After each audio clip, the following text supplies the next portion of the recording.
Hey, is that your neck expanding, or are you just happy to see me?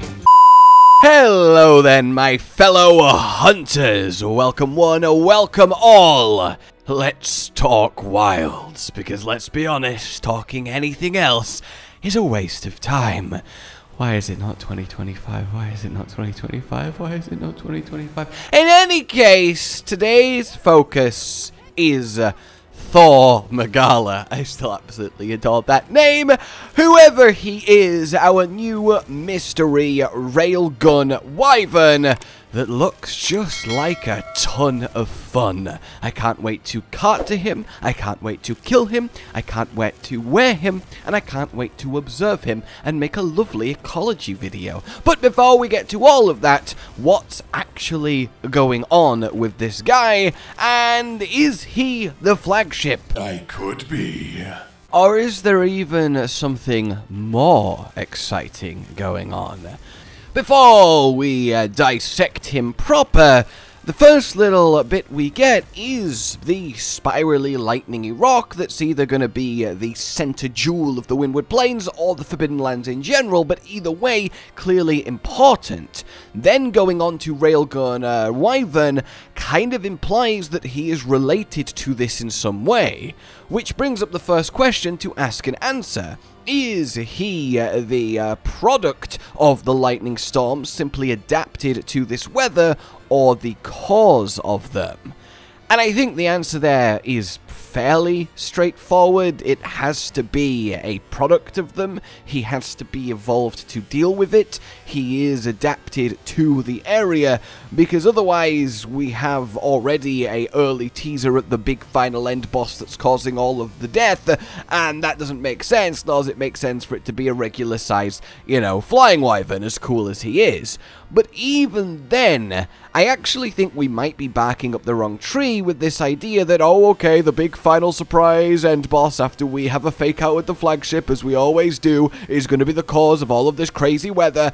That doesn't make a lot of sense to me, because we have so many creatures now clearly evolved to handle this environment, which means this environment has existed in this way for untold thousands of years for that to take place. On top of the fact that we are almost certain now that it's not going to be full open world, there's going to be other locales, and each of those locales will have, as they've said, their own actual weather changing. It will alternate depending on what's going on, essentially 2 modes to the map also in place, and in those it won't be lightning storms, it'll be something else. So I think looking at weather as the mystery to uncover at the end of the game is perhaps not the way to go. In any case, we have this flying wyvern that I think is clearly the apex predator of the Windward Plains, adapted to both survive and thrive, with the regular lightning storms turning it into his own power for hunting and defending himself, and generally being a lightning-powered badass.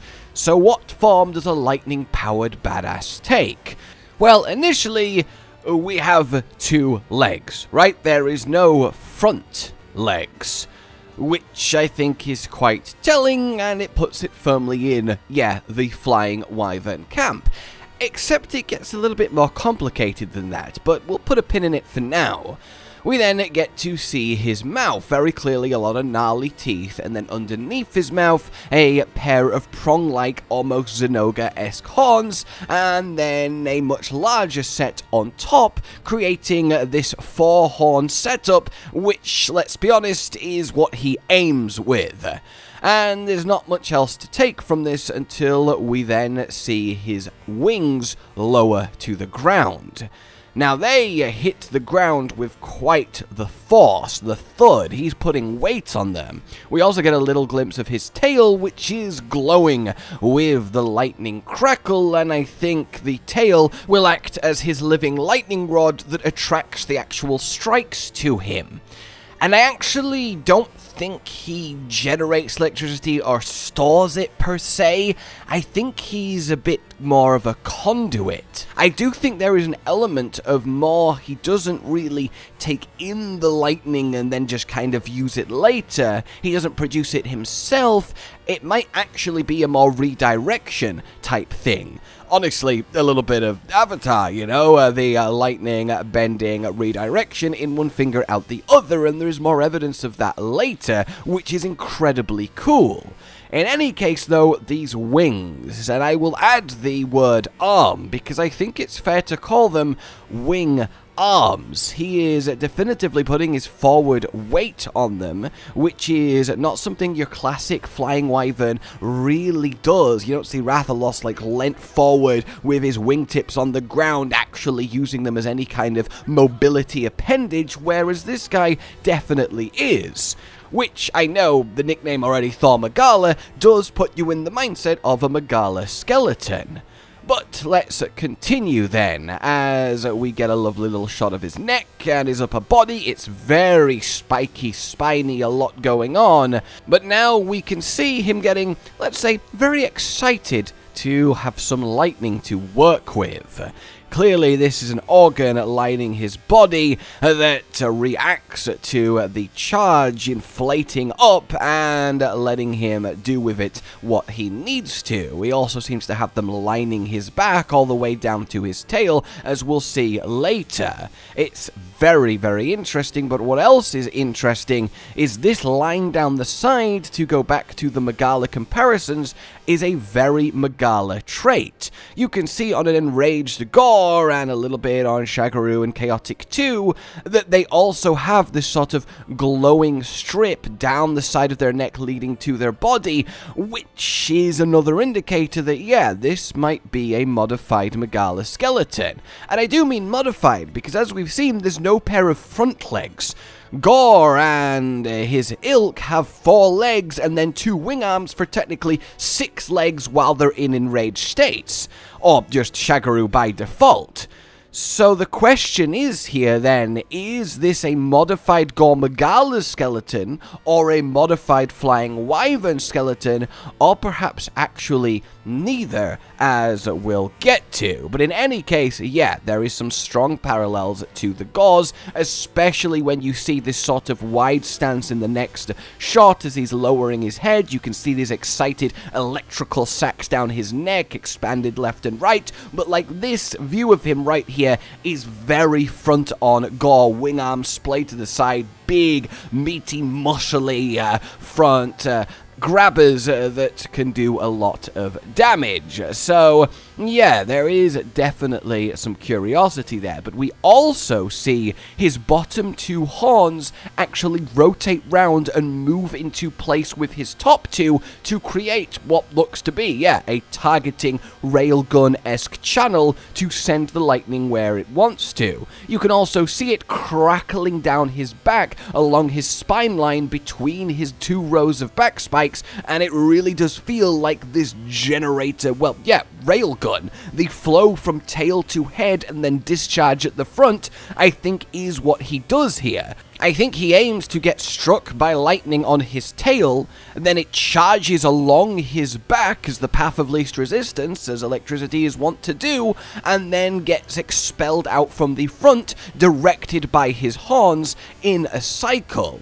Which is really freaking badass, and it really does play into, yeah, that sort of lightning bending redirection is his main modus operandi. So this very much is intimidating. We can't really get a good look of his eyes, but his jaws are right in the middle of this 4-horn lock targeting system, and I doubt he's very bitey given his anatomy. We then actually see him do his lightning work here. We see the tail glowing and crackling, then the line all along his back, then finally to the front at the horns, and then boom, out the front. So I really do think it is a case of, yeah, get struck, crackle all along his body, down his middle, through to his horns, and that's where he does his electrical moves from.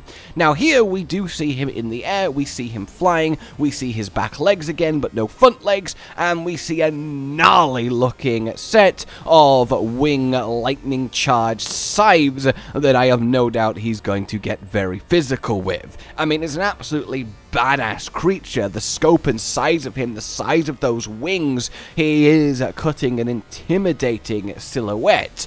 But then we do go back to that question of skeleton. Is he a flying wyvern or a Magala skeleton? And I think the answer is he might actually be more Steve-like than anything. I think Seregios is a good place to go, because Seregios does walk on his wings when he's chilling on the ground, and I think he's actually the nice sort of middle point between the gore Magala look and the normal generic flying wyvern like Rathalos. We still get those wings being used as support as arms, but they don't get used as like hands like the gore Magala is doing, and these guys clearly don't use them as hands.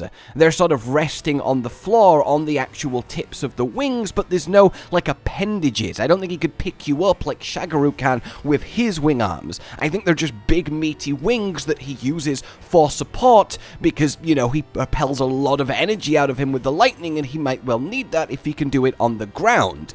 So I actually think that he's going to be a flying wyvern, and he might be leaning the most to a Seregios skeleton, who of course is also a flying wyvern, but definitely differently laid out to the original classic flying wyverns. I don't think pseudo-wyvern like Tigrex or Nagakuga is exactly right, because the arm and wing shape is way too different, so that is kind of where we're at there. The other thing of note is that he very much does give vibes of the original design for Zinogre. Hell, his bottom horns, as I said, do look Zinogre-y, and his horns in general do, on top of course, being another thunder-based monster. But yeah, Zinogre initially walked on two legs with two big meaty wings to give him support, as we found out in the 20th anniversary interview. So I think we might actually be seeing what that design eventually ended up being so many years later. And if we actually see this guy take down a Rathalos like this artwork implies in a turf war, yeah, that is going to be absolutely badass. But it really wouldn't surprise me if there is some connection here, as good ideas don't just get thrown away, they get shelved for if they're ever relevant and worth using, and Wilds might have actually provided that. So yeah, we have a clearly flying wyvern, lightning-wielding, absolute monstrous badass, who I have no doubt will be the apex of the Windward Plains. The Odogaron, the Rathalos, the Diablos, the Legiana, to use base world. The question, though, that needs really answering is it, in fact, the Flagship? And I think that's a really difficult one to answer, because on one hand, Ryozo said, make sure you watch out for a very important monster, and this is the one. He's definitely unique and intimidating and cool enough to be a flagship, but also, would they just kind of tease reveal a flagship and then full name drop render reveal in the next trailer, make us wait till August for that? It seems like an interesting way to do it. So I'm really conflicted on if this is just, okay, other cool, really nice new monster, or the representation of the entire game. So I think what this then brings to me is, it might actually be a little of column A, a little bit of column B. If every single new locale, of which I assume there'll be 4 or 5, is going to have a new monster at its peak, then we might actually be looking at something very different. I think it's curious that across 3 trailers now, the only returning monster we've seen is Rathalos, the obvious one. Everything else has been new. What if we're going to get a Monster Hunter Tri-esque experience, and I've talked about this before, where every monster is new except, you know, the token Rathalos and Rathian that has to be there? That would be really impressive and something I could totally see happening. But let's assume every single locale has a new tip-top monster like they like to do since Worlds give every environment its apex predator. What if we're actually seeing a 6th gen, post-5th gen revamp of Monster Hunter take on a Fated 4-esque type situation? Where we have not one flagship, yeah, one will be technically main like Glavenus, but the mantle is shared by a group of monsters. And I initially was mulling that over, and then of course there's one kind of thing to look at here, which is the logo.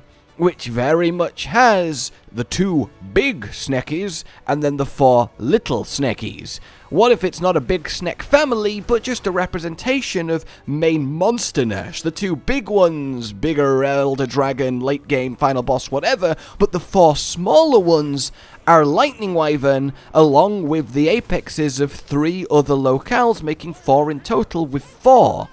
That could be very, very interesting, and something I would actually love to see happen.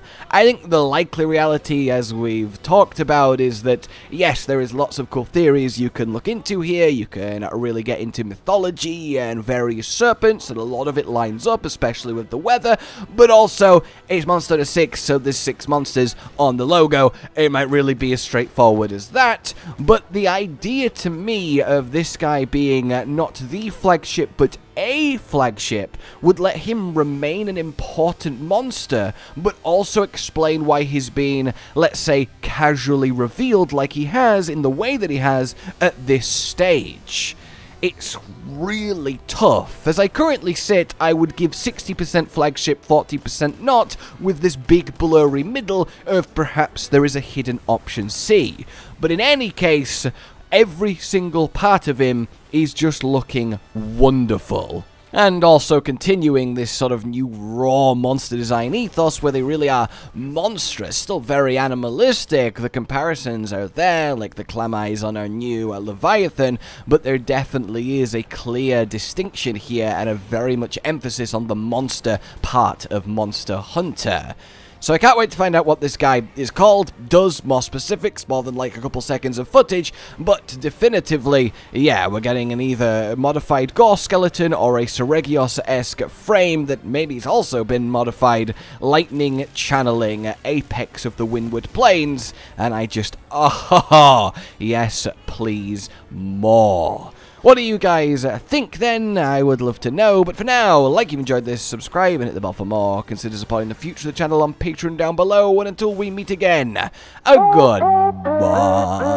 Josh, Cotton, and Hollow with the videos, dropping the humor like a hammer on your tippy toes, bringing entertainment on a daily arrangement to take our insanity and turn it into entertainment. Yes, I said entertainment twice, to reiterate that it is nice to look into your faces on a mostly daily basis when you let us in your homes to make the whole world a stage. Goodbye.